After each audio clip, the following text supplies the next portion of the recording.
اتولد صالح سليم يوم 11 سبتمبر سنة 1930 في بيت بيحب الفن والرياضة. والده كان الدكتور محمد سليم أشهر أطباء القاهرة وقتها، ووالدته كانت ست مثقفة بتحب الفن والموسيقى.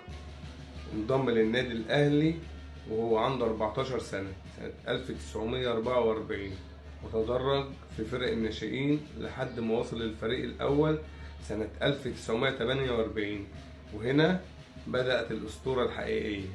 من أول لمسة باينة صالح سليم مش لاعب عادي، لاعب عنده ذكاء كروي وكاريزما وهيبة بتخلي اللي حواليه يثقوا فيه تلقائي. اتلقب بالمايسترو لأنه كان بيقود خط الوسط زي قائد الأوركسترا، مفيش كرة بتتلعب غير لما بتعدي عليه.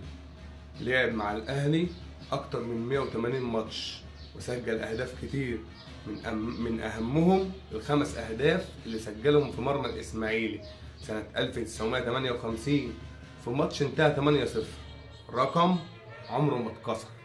صالح سليم كان فنان بالفطرة مش مجازا. شارك في السينما مع فاتن حمامة في فيلم السبع بنات، كان له حضور مميز جدا على الشاشة، ولكنه قرر يركز مع الأهلي والرياضة. محبش يكون مجرد فنان مشهور، كان عايز يفضل رمز للأهلي وجماهيره. سنة 1980 تم انتخابه عضو في مجلس إدارة الأهلي، وبعد 5 سنين فقط بقى رئيس للنادي. صالح سليم رفض يطبل ورفض يساوم ورفض يدخل في أي حسابات غير مصلحة النادي، وأبرز إنجازاته كرئيس تأسيس قناة الأهلي، الحفاظ على هوية النادي، والجملة المشهورة اللي قالها الأهلي فوق الجميع ومفيش حد أكبر من الكيان. صالح سليم كان قائد حقيقي حتى خارج الملعب، ومن أشهر مواقفه لما رفض دعوة الملك فاروق لزيارة قصر عابدين بعد ماتش الأهلي والزمالك سنة 1948 بسبب اعتراضه على تدخلات الملك. سافر مع فريق الأهلي لفلسطين سنة 1961 في عز الاحتلال، وكان هدفه دعم الشعب الفلسطيني وتشجيعهم رغم المخاطر اللي كانت محيطة بالرحلة.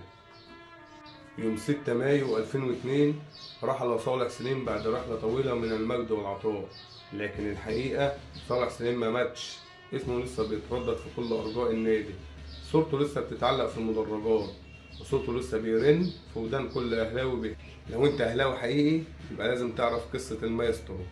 صالح سليم مش بس اسم، ده تاريخ. لو عجبتك الحلقة دوس لايك واشترك في القناة وفعل زر الجرس عشان يوصلك كل جديد من التاريخ أهلاوي. في النهاية الأهلي دايما في القلب. سلام.